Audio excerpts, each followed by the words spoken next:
Good evening, everyone. My name is Michael Gately. I'm the Executive Director of Biographers International Organization, which aims to promote the art and craft of biography, cultivate a diverse community of biographers, encourage public interest in biography, provide educational and fellowship opportunities that support the work of biographers worldwide.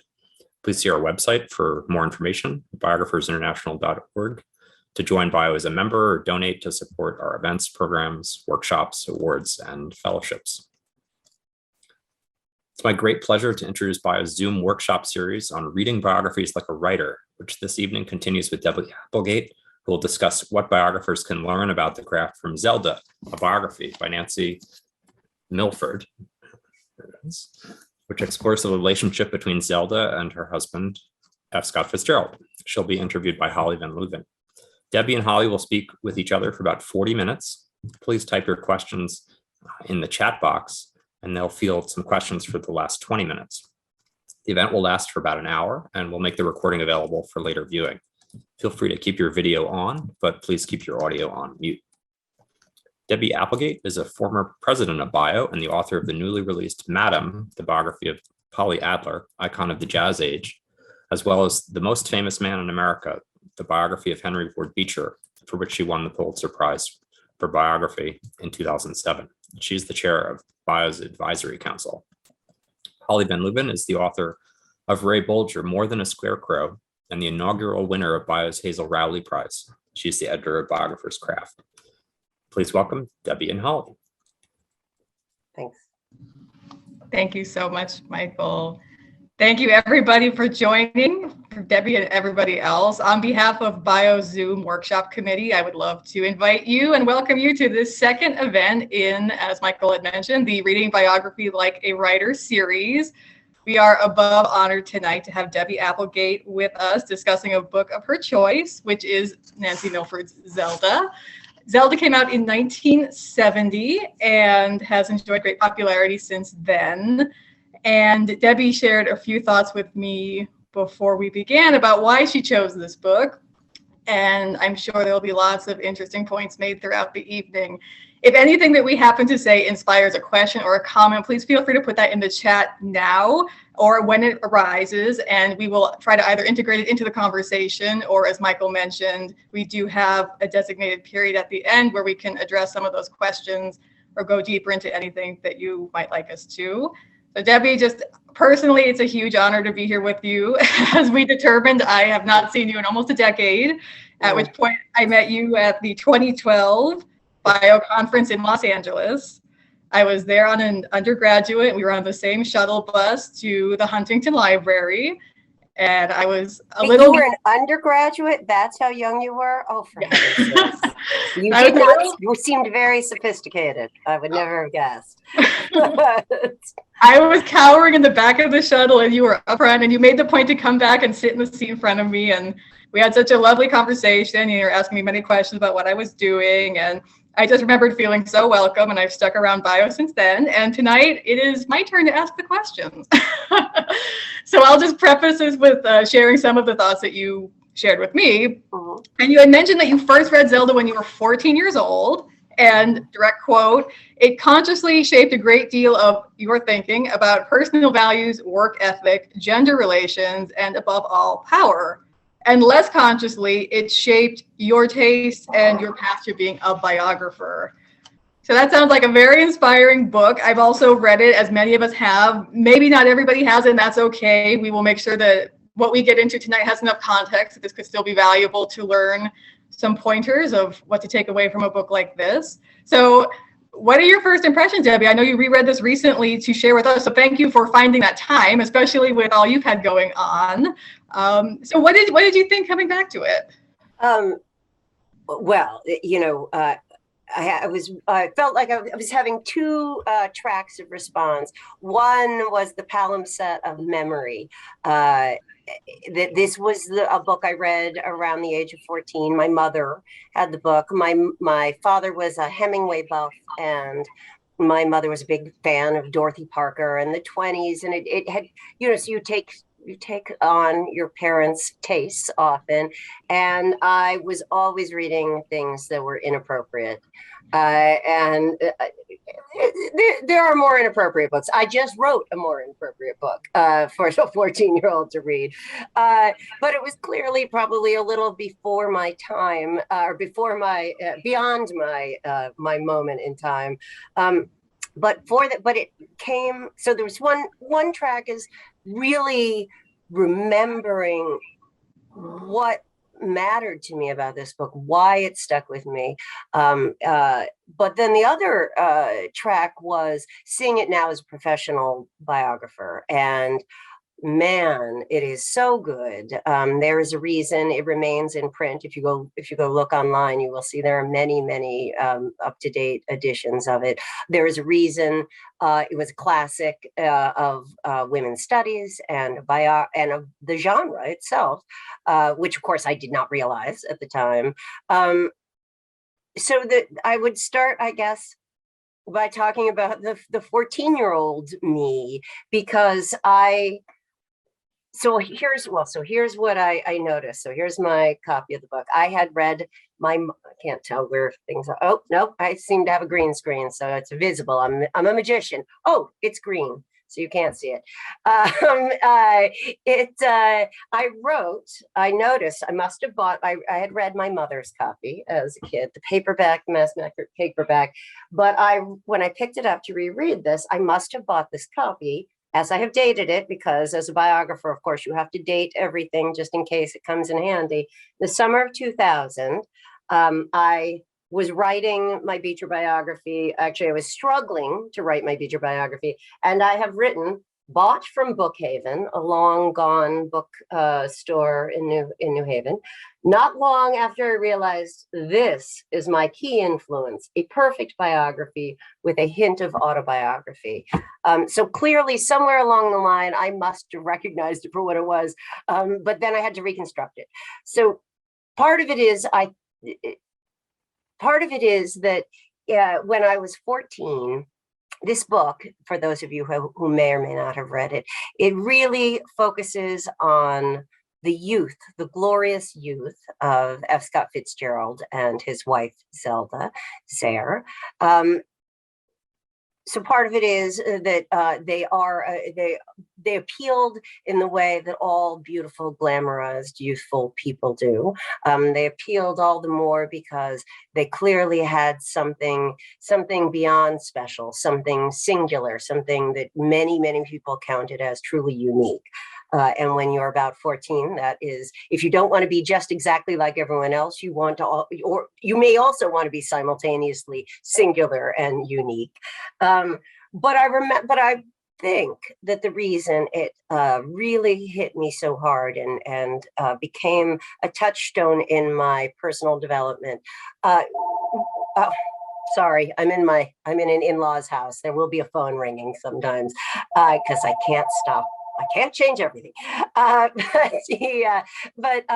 It's about how this young woman, young girl even, cultivated her eccentricities, cultivated her singularity of vision, and became a kind of femme fatale for a brief moment. The femme fatale who then attracted this great genius, and who was herself, if not a great genius, certainly a person who had the genie within her and had the flame of genius within her. So there's already that attractiveness, but more, I saw it, I think, as a tale, a cautionary tale and an aspirational tale of power, which you might not think of for a story about a somewhat flighty woman who ends up going mad and lives a short life and a somewhat sad life after her glory days. I came to this belief, this conclusion, this thought that it was about power, listening to Robert Caro at one of our bio events. And he was talking, as many of you may have heard, about how he had realized that the fundamental MacGuffin that drives him, the thing that he is always interested in writing about, is power. And I thought, I was in the audience and I thought, well, what is it that I'm really interested in writing about? What drives me? And I thought, copycat, no, power. That is what I'm interested in. And I thought, well, where am I getting that? And I remember being 14, being 13, maybe, being a bookish kid who lived in my own world of books and my own eccentric little world of thoughts, and being about that age of 14 and realizing that boys were starting to pay some kind of attention, and that somehow that attention mattered, that it got me more of whatever it is I didn't even yet know I wanted, because attention brings approbation, and approbation brings opportunities. It brings deference, in its own way. At the age of 14, I was too young to really get it. I wasn't interested in boys particularly. I certainly wasn't interested in matters of sex, but there was something about this book that crystallized the sort of confusing moment that I was at. Why am I getting this attention? And I sort of like it, but what am I supposed to do with it? It's clearly easy to abuse. It's clearly easy to squander. And I didn't really have a sense of what was going on. And I remember reading this and how that's what Zelda was. Zelda too had that moment of realization when she was about 15, according to this book, that she too lived in her own eccentric world, her own world of her own pleasures and her own desires, and all of a sudden could see that young men were paying attention to her, and that came with all kinds of social capital. And I took a great deal of conscious direction from this book, but I also took a lot of unconscious direction. Some of it was quite directly related to Zelda. She goes mad in part. Well, who knows? She goes mad. There is no Freudian discussion here. There is no modern pharmaceutical discussions about what was going on in her head. But it is quite clear that having nothing really to do with herself except being married to a writer, it was no way to live. And much as I am a fundamentally indolent person, I could see, it convinced me that work was good for the soul. The other lesson is, that it's always good to live at the intersection of bohemia and the bourgeoisie. Just enough respectability to provide some cover for your your own desires and your own eccentricities, but even more, it made me think about the role that sex plays in power, especially for women, and but all kinds of people. And only in retrospect did I realize that my first book, writing about Beecher, was about how a man who had built this fabulous career for himself as a would-be saint was willing to throw it all away because he has overwhelming sexual attraction, which to me even still is a little bit mystifying even after all this time. But I also wrote that book in the Clinton years when that was a discussion, a much common discussion. What the hell? Really? There's no way Clinton did that. No, he did. And I think more, and then that turned more explicit when I moved into A Very Famous Madam, and how she parlayed the desires of men into a career of improbable heights. I'll pause there, and we can talk about the second track, the craft track. Absolutely. Well, I think that's fascinating. That first track, that it has so much sort of, nostalgia for you when you think back on this. It parallels so much of what Milford put into this book in terms of, what Montgomery meant to Zelda on their frequent trips back, how much nostalgia came into play. And, once they had achieved that sort of golden age in their life, even in New York, and then sort of fell from grace in that way, going back to those scenes and not feeling quite the same spark and the same receptions and such. So that's very interesting, but it sounds like it's overall positive for you. Well, it was both aspirational and cautionary tale at the same time. And that is a rare and wonderful thing. That was another lesson I took. Don't go mad. But because I was young, what did I know? Who the hell knows what causes people to go mad even now?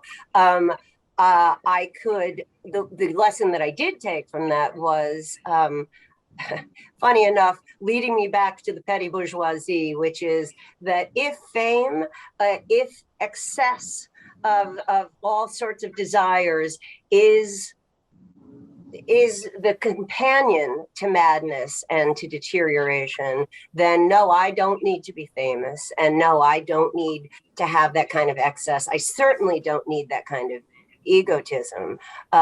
But yeah, I could have some cocktails and I could have some time on the French Riviera. That would be fine.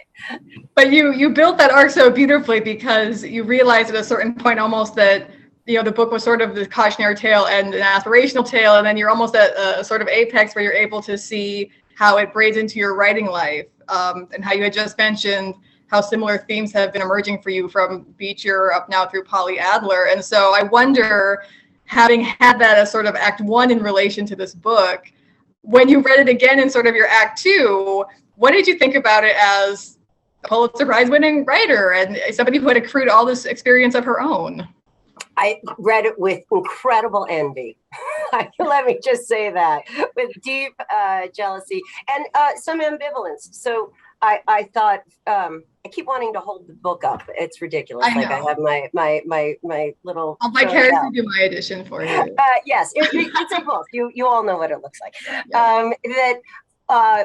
Just starting with the prologue. So this prologue is by Nancy Milford, is a beautifully written evocation of the romantic way that she felt at the age of 15, reading about these people, which of course was just how I felt, which now in retrospect, I'm sure, did everything to lead me into my identification.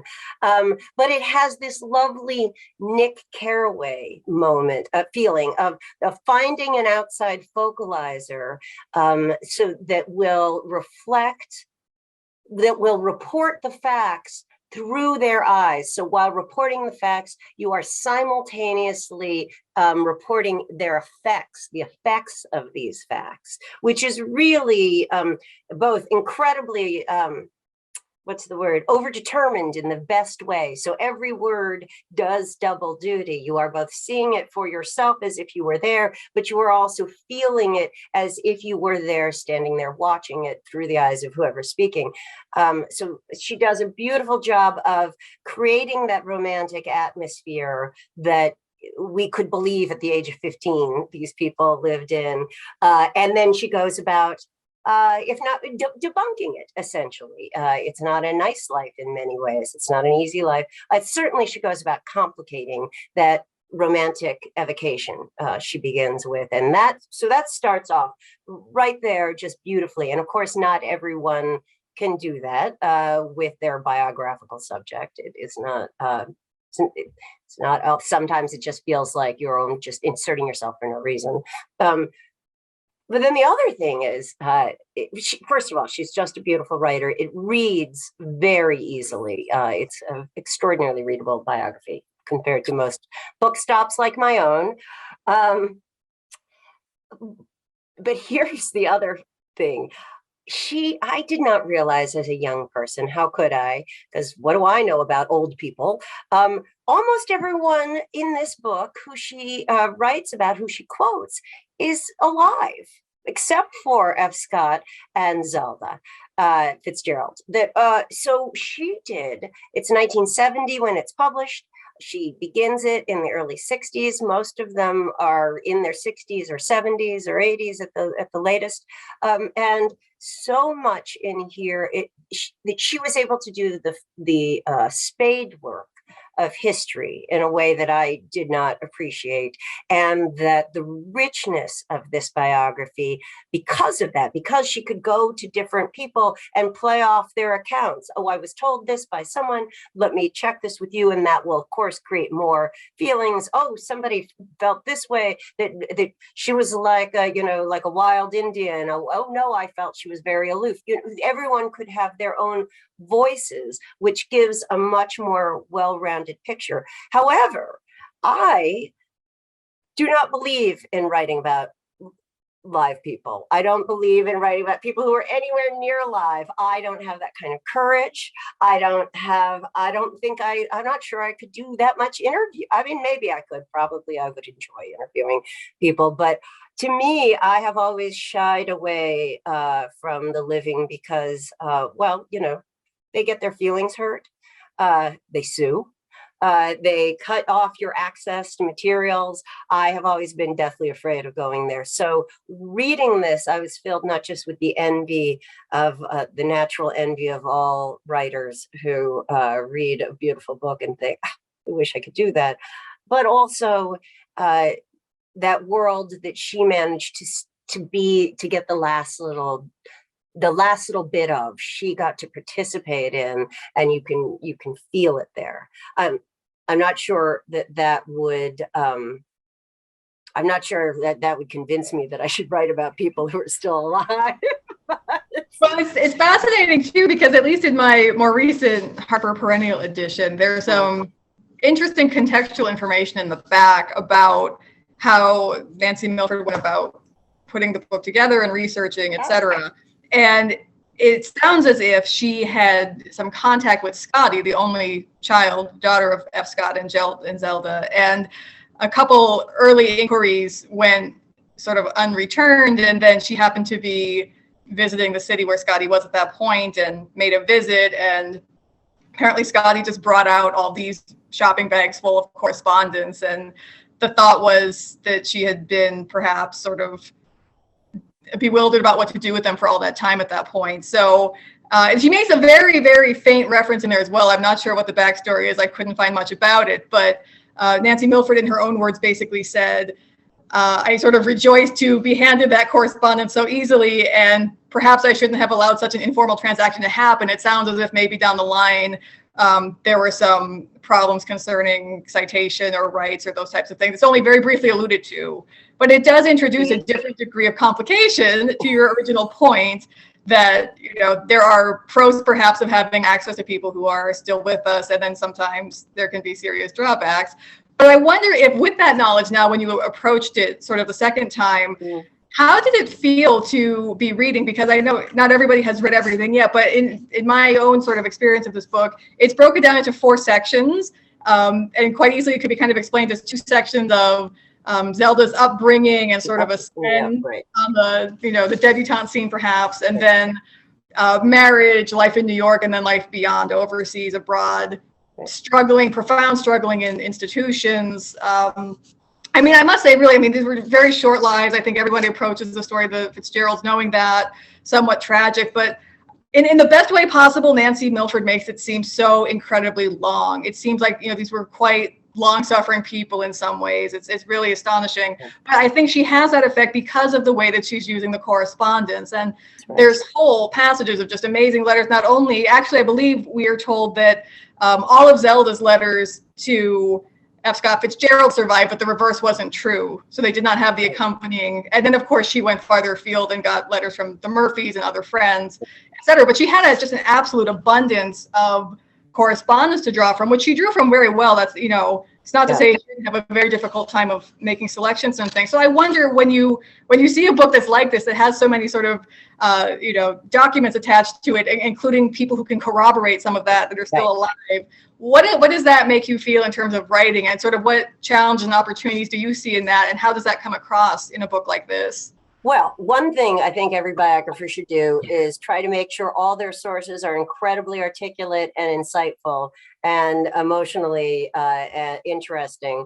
Always, that's first concern. Try to do that. Try to get a whole bunch of writers who all they want to do is reveal, but in a beautiful, poetic way.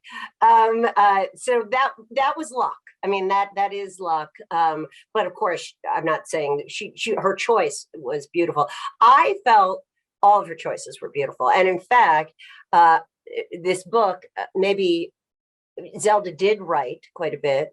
Save Me the Waltz is quite a good book. And it's quite clear she makes the case that has been borne out factually and by other biographers that Scott cribbed shamelessly from her personal writings, from her diaries and from her letters and her sayings.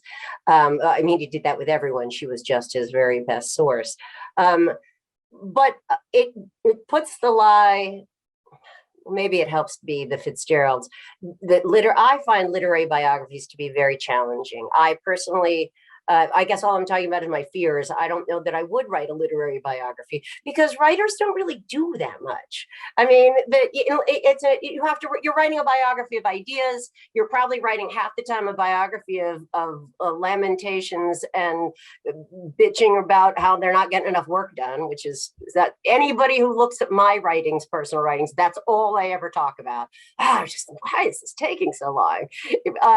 No one will ever write a biography of me, and that is appropriate. But so one thing is she had, of course, just the tremendous luck of having people who do things and people who write about what they're doing with incredible insight. But what I really noticed what that gave her as a craftsperson is a confidence. So every biographer has to deal with the fact that they're interpreting things that they did not participate in, or if they did, they still, we all have to interpret. And that we all do that with more or less confidence. We all do that with more or less sense that we can tell a single tale, a single version of this, as opposed to presenting all the other ways it could be interpreted, or without having to signal, or we have to debate the question of, do we need to signal that we're speculating here about how they felt? And over and over again, because she knew her subject so well, because she had such tremendous access to their action, the thoughts of all the people involved, when she does interpret, it doesn't sound like speculation. And in fact, she makes choices that are not really speculation. She can say, well, clearly she did not take into account, she did not take into account that this mode of living could become destructive, or did not include other values, that which is not really speculative at all, but does the work of saying, did she know? Well, she may or may not have known. I mean, quite clearly, if she did know, she did not signal it. Or there's a moment at which she says, whatever happened during that visit in Montgomery, Zelda decided that she loved Scott. And decided that she loved Scott is such a delicate, a delicately ironic way of putting it, almost, that she's clearly saying it's a moment of great passion, but it's clear, but she is not characterizing it. She is being absolutely factual. This is when she decided, nope, I'm going for this man. And yet it also hints at the idea that perhaps it was not just entirely taken over, by feeling, but that she was persuaded. In fact, she does use the word, listening to his palaver. She decided. So that it adds a subtlety and a delicacy to statements that could be speculative, that are certainly interpretive, but that don't feel that way. And that was one of the things I thought, well, we could all use more of that. That's wonderful. That's an excellent transition too, between a couple of thoughts I've had from the text. I'm also seeing what's going on in the chat. There's some good conversation and questions coming up. Slight pause to emphasize a point that Kai has made in the chat that definitely bears mention, and that is, just reading from his message here, that Nancy Milford was the inspiration for the establishment of the Leon Levy Center. I believe, in my opinion, it says she was the founding director. Kai says...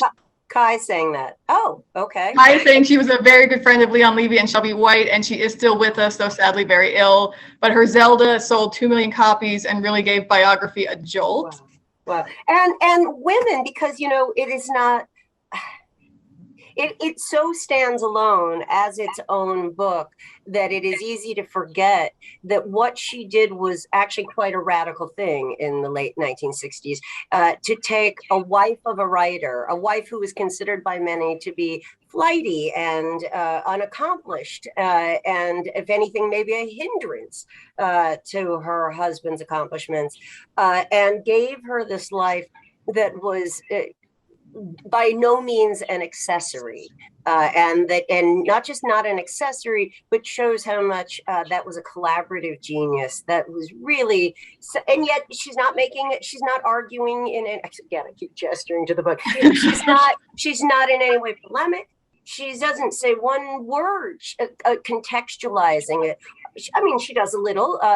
These were the values of the South, of being a Southern belle in the early 20th century, but in no way making an argument, but just, or not making an argument in a way that is in any way an argument. And that's an excellent transition, I think. There's a wonderful point that our chair, Anne Boyd-Rue, has made, and I will quote from the book quickly to kind of tie that together. So going from where you have brought us in terms of how groundbreaking this is, I mean, it's just an astonishing book for 1970 about just how deep into mental health she's gone, and being able to pull from doctors' records so thoroughly.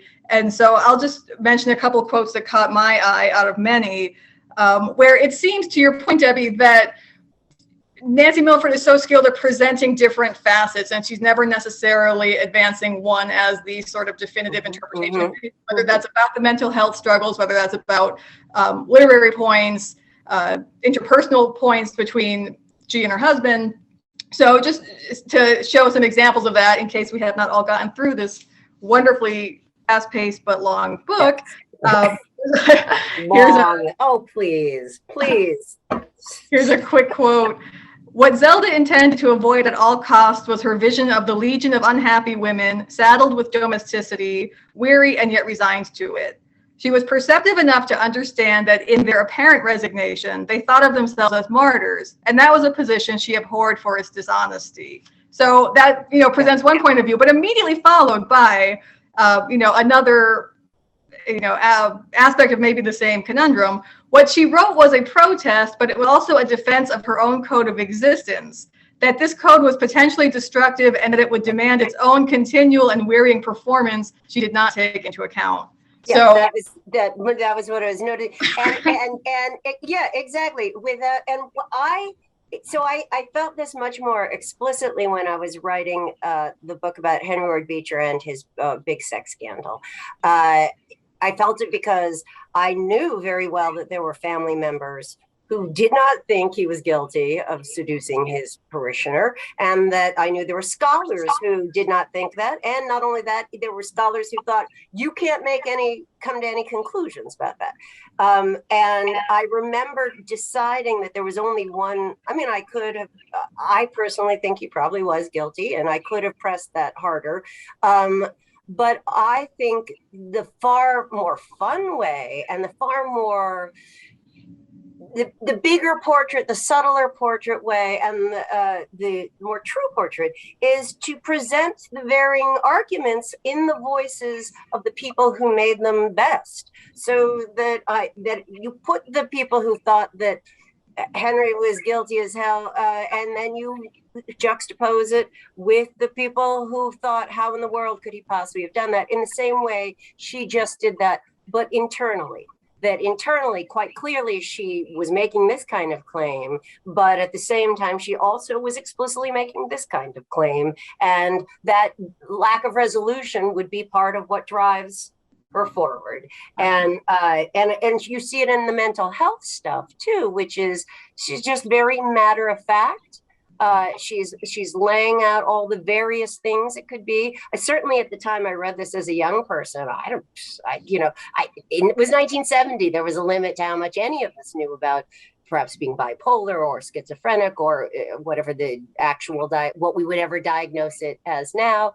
But even still, madness is a mystery to this day. So we can know what the chemical makeup of it is, but what does that really tell us? And there's something quite beautiful about the way just describing it through the eyes of others. And that's one of the gifts of this book, the brilliance of always describing things through the eyes of others and letting us decide, even as she's patterning it in her own, according to her own hunches. Absolutely. And I think something that, gets done really brilliantly is that, of course, there can't be a biography of Zelda without F. Scott Fitzgerald figuring into it so prominently, but I think she does such a good job of centering Zelda and giving us plenty of information about her husband, and yet never quite as much as we get about Zelda. And yes. he's sort of very methodical in how different pieces come about. So another part quite near where I just quoted, a big impetus that was driving the deterioration of Zelda as presented here is the fact that S. Scott Fitzgerald got much more territorial as time went by over Zelda's own personal writings, to the extent that he felt that he was the only one who could be writing novels based on the same shared experiences they had had. So just a quick quote here as well. Certainly, as we have seen, Fitzgerald drew almost ruthlessly upon her letters and diaries, although Zelda gave no sign that she disapproved. For Fitzgerald was a professional and not Zelda. So that was earlier, before Saving the Waltzes and such. But I think even that is quite even-handed in how she is very fair and judicious about, well, Zelda didn't mind in the beginning. And so instead of coming across as sort of passing judgment one way or the other, she's just sort of presenting the contemporaneous account that shifted over time as things got more contentious and other aspects of their life, led the difficulties into almost uncharted territories. But to bring it back to a point that Anne had raised in the comments, I'll just read, because I think this is where we built up to. Anne says, a question about Milford's treatment of Zelda's mental health. It's interesting that Milford doesn't much try to assess or interpret the sources of Zelda's illness, and sorry, my screen is cut off, and her doctor's diagnosis of schizophrenia. She does interpret the Scott-Zelda relationship and assesses Zelda's writing quite negatively, but I found myself yearning for a take on her illness. I couldn't help but try to draw my own conclusions about her desire for an identity apart from Scott. I'd love to hear Debbie's thoughts on this absence in the text and her advice on this score for today's biographers, end quote, who might have a different set of circumstances, and maybe there's different reader expectations out there on those types of things. Well, that's what I was going to say, is that the difference between 1970 and now, 50 years ago, that's 50 years. That's 50 years ago. And that our thoughts are what we know about mental illness is, of course, much greater, just if we do nothing other than just in our observations, the depths of our observations, and then of course etiology, we know so much more. In a way, I'm not necessarily the person to ask about that, because I am somebody, I appreciate science very much, and I love the quest to get more information. But why that? But I am also, but it is not truly my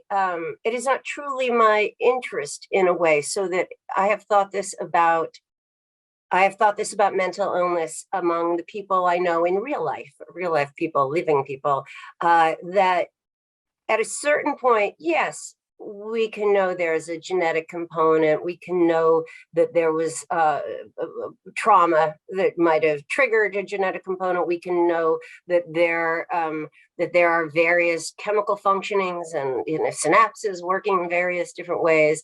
But at a certain point, to me, that's almost like saying they were cursed by their fairy godmother on the day of their christening. That yes, there are these origins, but the origins of what is happening physiologically in our brain can only tell us a certain amount,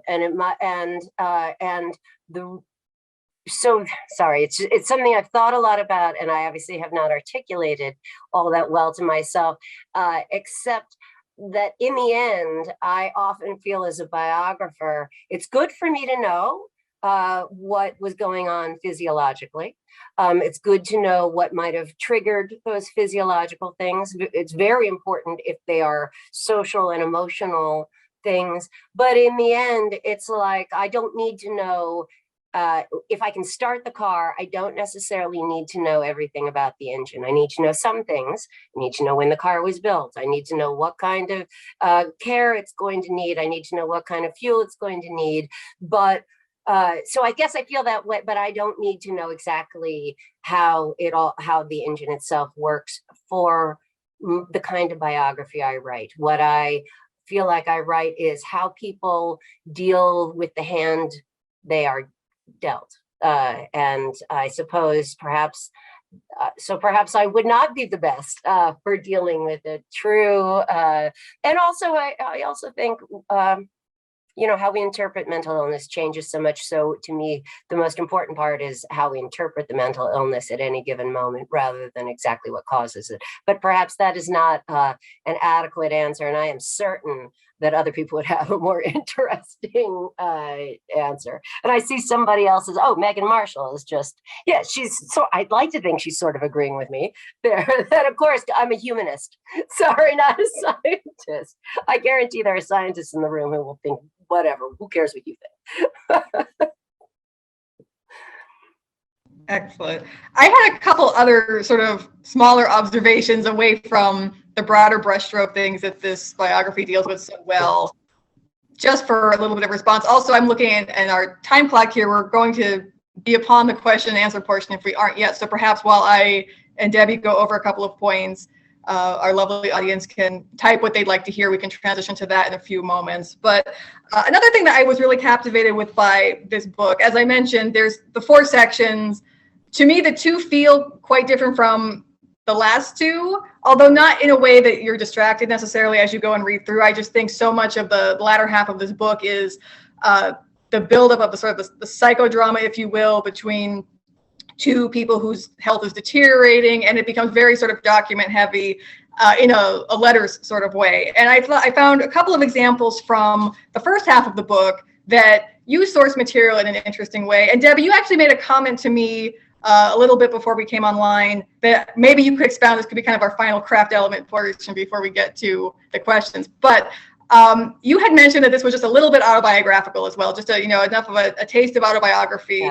Yeah. Certainly that comes up in the prologue. And here are a couple of instances. I think otherwise in the narrative, my experience of this, which is certainly not the definitive experience of this book, was you don't see so much directly of Nancy Milford, but obviously the selections that she makes, very common to biography, she's there. But here's one of those instances, and I'll show you what I think are the layers going on here, and then you can enlighten what actually is going on here. It had by now become a pattern with them. They, Zelda and Scott, traveled to North Africa in February 1930 as much to escape as to vacation. It was a trying winter, Zelda wrote, and to forget bad times, we went to Algiers. Since they were fleeing from themselves, they did not find respite. They took a series of snapshots, which they carefully saved in one of their scrapbooks dated 1929 to 1931. Scott was tanned and his hair was thinner, but Zelda looked ravaged in the harsh and telling light. It was characteristic of her to appear entirely different in each of her pictures, but in these the effect was eerie. She is wraith-like, as if haunted. Her shoulders are hunched, deep lines surround her eyes. Her mouth is unsmiling always. She looks furtive and distracted. So there, it feels mildly autobiographical in the sense that you're seeing this scrapbook and these photos in it sort of as Nancy Milford sees them and as she sees fit to describe them in this particular instance. So I just wonder, certainly you probably had more photographs to work with in your more recent book, but do you have any sort of general thoughts, if that brought anything up, in terms of how you either interpolate a source to describe it as it is or to make it more narrativized? How do you think about those things? I certainly have done that. Yes, I certainly have done that when I needed to. In one particular spot where I was just like, I got to end this section. What am I going to do? And I'm going to say, well, whatever was going on, and when they were arguing, when Polly and her boyfriend were arguing, by the time we have this picture, essentially, that means I tried to do it more artfully than that. They are glowing. But I also am very hesitant. I think what she did there is lovely, because what she's focusing on is the sensory data in front of her. Here's what I can see, and I'm going to describe it in a way that evokes somewhat of what I'm thinking, right? That they're played out, that they are running away from themselves and not able to, and that the hard living of her life is catching up with her. But at the same time, she's not going overboard. She's literally just describing it so that you see it. I think that is a far more legitimate way. And I say this because I had the experience once. I was somebody who was always, I wish I had more photographs when I was working in the 19th century. I always wish I had more photographs. It was one of the delights of moving into the second century, into the 20th century, moving pictures. audio recordings. That probably added 4 years to doing the book alone, just to be the excitement of having new kinds of sources. But I had the experience once. Sorry to turn it to a personal anecdote, but it is absolutely. That's why we invite you. It is absolutely critical to how I interpret photos. Specifically, is after the first book, was right after Beecher had won the Pulitzer Prize. We were invited, my husband and I were invited to a fundraiser for Hillary Clinton at Ron Howard, the director, Ron Howard's house in Connecticut. I didn't feel any particular need to give money. I'm sorry, I'm probably shouldn't say that, but I don't need to give money to politicians that much. Probably I should, who knows? But my husband was like, what? We're going to Ron Howard's house and we're going to give him a copy of your book. Just won the Pulitzer Prize. Maybe he'll make a movie out of it, which I was like, oh, okay. So we bought the ticket. We're on our way there. On the way there, I start to have a panic attack, and I do not have panic attacks. I tried to model myself on Zelda, not the craziness, but at least the confidence. The hell, you do what you want and you don't care too much what other people think. But on the way there, I'm freaking out. I can't give a book about a serial philanderer to Bill Clinton. I just can't do it. And that's all I can think.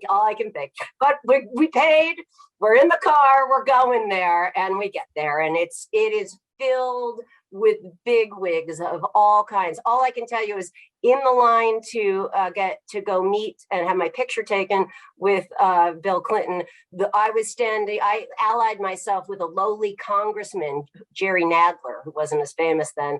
I was like, a congressman, at least he'll talk to me, because everyone there was so fancy. And we get up to see Bill Clinton. I freeze. He is nothing but personable. He is saying, my husband says, oh, this is my wife, Debbie. She just won the Pulitzer Prize. Oh, he lights up. Oh, you won the Pulitzer Prize. What for? I have a copy of the book. I can't give it to him. My husband takes it out of his hand, kind of shoves it at him. So now he's got it in his book. He says, oh, that's wonderful. Well, what's this book about? All I can say is, Thank you for peace and prosperity. I said it 5 times. Thank you for 48 years of peace and prosperity. Thank you.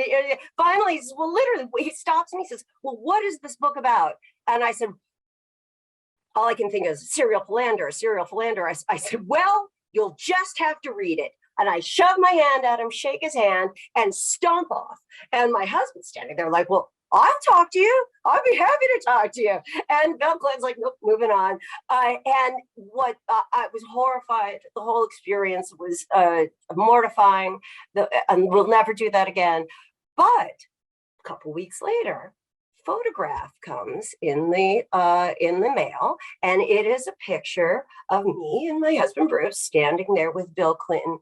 We look like we are having the greatest time ever. We look like we have been talking up a storm about Henry Ward Beecher and how Hillary's going to be president. And you would think that, so if you read that photo, it changed my life about reading photos. I was like, if you read that photo, you would get the entirely wrong reading of what just happened there. So when you bring up that example of Nancy Milford, I have to say, I thought she did that marvelously, because who the hell knows? Maybe she just had the best meal of her life and was thinking, finally, I'm getting to see Africa.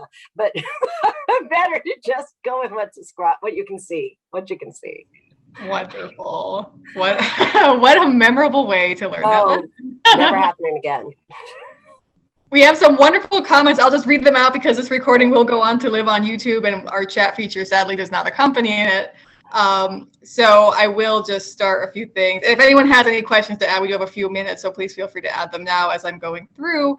But we have even more honors abounding here tonight, because we have a message from Amy Stein Milford, who says, Nancy Milford, my mother, is ill, but she is watching and listening closely. So we're so grateful to have both of you in attendance as we discuss this book. It's obviously a major inspiration to many of the biographers on this call. So thank you so much for being here, and of course for the work on it. And we have a lovely comment from tear up a little bit.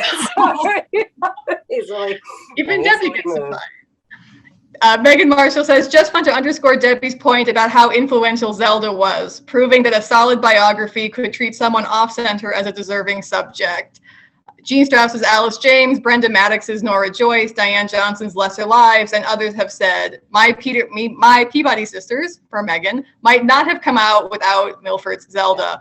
Yep. And want to give a shout out to Amanda Vale's Everyone Was So Young, brilliant bio of the Murphys. Possibly Zelda paved the way for that amazing chronicle. Fabulous book, really. And of course, the Peabody, who I never thought to think of the Peabodys as being in conversation or being in tandem with this, but of course that's the case because, I'm sure my biography of Polly Adler, and in fact, what I will say this in my own defense, one of the reasons the book is so damn long is because, in fact, she both thought of herself as by far, of course, the star of her own story, as we all do. And you can write biographies in which you write it from that point of view. And of course, we do have to somewhat. But it is also clear that she made her living by being a handmaiden to men's desires. And her fame came from her proximity to other powerful and fascinating men.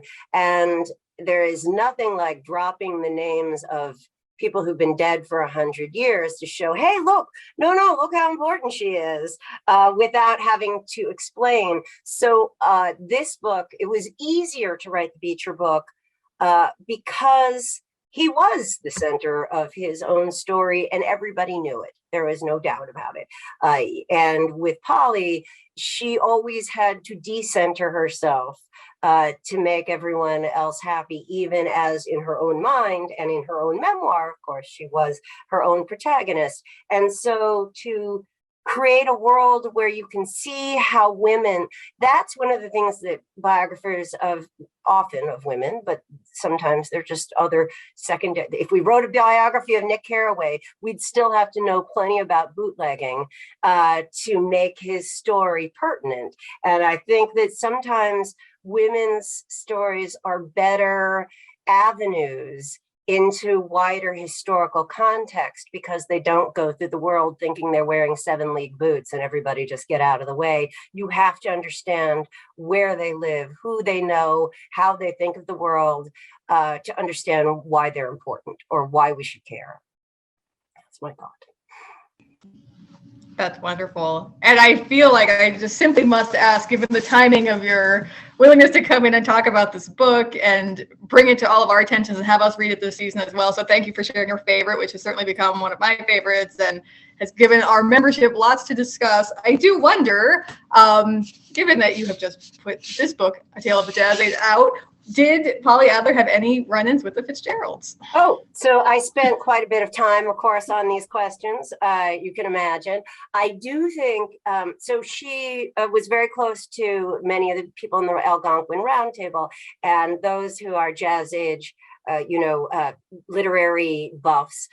There's always been a distinction made between the expatriate lost generation and the Algonquin Roundtable, usually to the detriment of the Roundtable, as somehow they're fluffy and they're less important. People who reads Robert Benchley anymore, and that certainly is true, since many of them were magazinists and humorists and playwrights who were very, very topical.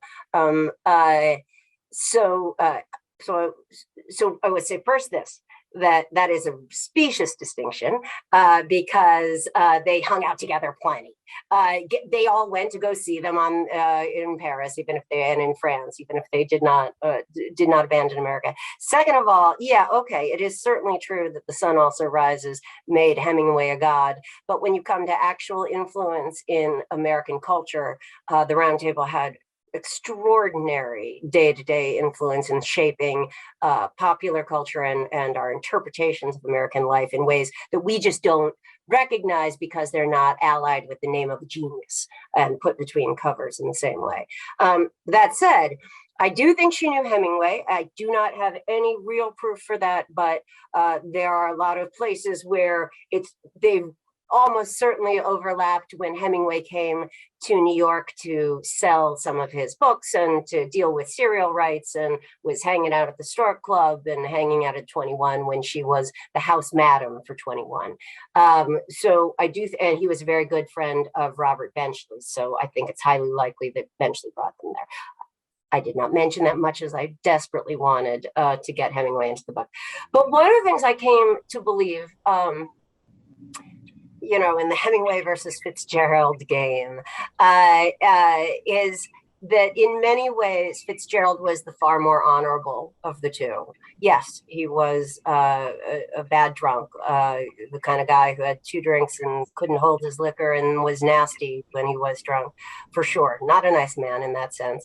But he, unlike almost all of his friends in that group, including his good friend Donald Ogden Stewart and many of them, I do not believe Edmund Wilson, who I admire tremendously, all those men, they did use prostitutes occasionally. They at least visited them once or twice, sometimes many more. I do not think F. Scott Fitzgerald may ever have visited a prostitute. I think it's highly unlikely. And I think it highly unlikely that he spent time in Polly's house because that simply wasn't what he was looking. He wanted that woman like Zelda to be at the center of his stories. The women who were, to his mind, cheap, the women, to his mind, who were more mercenary in a clear way, always play the most minor of roles in his books and in his stories, and they are there to represent the temptations of something easy and tawdry, and not something I think that he ever truly wanted. So that was very disappointing to me. As you can imagine, I read The Great Gatsby many, many times over the course of this book, because in fact, that's what Polly Adler did, was what Gatsby tried to do, which is to use the Bacchanalian party, the wild party that brings in all the hot shots and the big money and the big names, who are the people who are living interesting lives, as a way to climb the ladder from the gutter to the top of success. That's that thing that Gatsby, the novel, idealizes. That is presumably what the great Gatsby himself, Jay Gatsby, is trying to do there. Polly actually did it. And the difference is it was a job. It was an ugly job. It was a job in which the whole point was to create the glamour that would bring those people. And that's one of the reasons why her memoir, which also sold 2 million copies, did not last in the way The Great Gatsby did. I mean, there are many reasons why it might not have been a rival for The Great Gatsby, but because those dreary mechanics behind the glamour of those beautiful girls and those fabulous nights are never as delightful as the myth. And so in that sense, I wrote my own debunking book. Lots of glamour, but lots of debunking. Well, that's a lovely way. I think we've come full circle in this conversation. I'll add just my own small little anecdote, and that is that at the sort of last quarter of Zelda, she is writing, I believe, to F. Scott Fitzgerald when he's in Hollywood and she's in the hospital, and she is hearing on the radio the song "Life is Just a Bowl of Cherries," and she's writing to F. Scott Fitzgerald. But that reminds her of their time, carousing on Broadway and what have you. And that, to me, in my sort of biographer mode, made me think that it's possible that Fitzgerald saw my subject, Ray Bolger, dance on Broadway, because that was from George White's Scandals of 1931, which he essentially starred in. So I love that our subjects can kind of see each other across time, or maybe we as biographers make those connections. It's certainly lovely that we're all in conversation with each other, either directly like this for a wonderful event, or indirectly through the work we aspire to do and the work we're inspired to do by wonderful biographers. So I think that's a wonderful place to leave it. But thank you so much, Debbie. Thank you so much, Nancy Milford. Thank you. Yes, thank you, Miss Milford. Thank you, Holly. And thank you to Bio.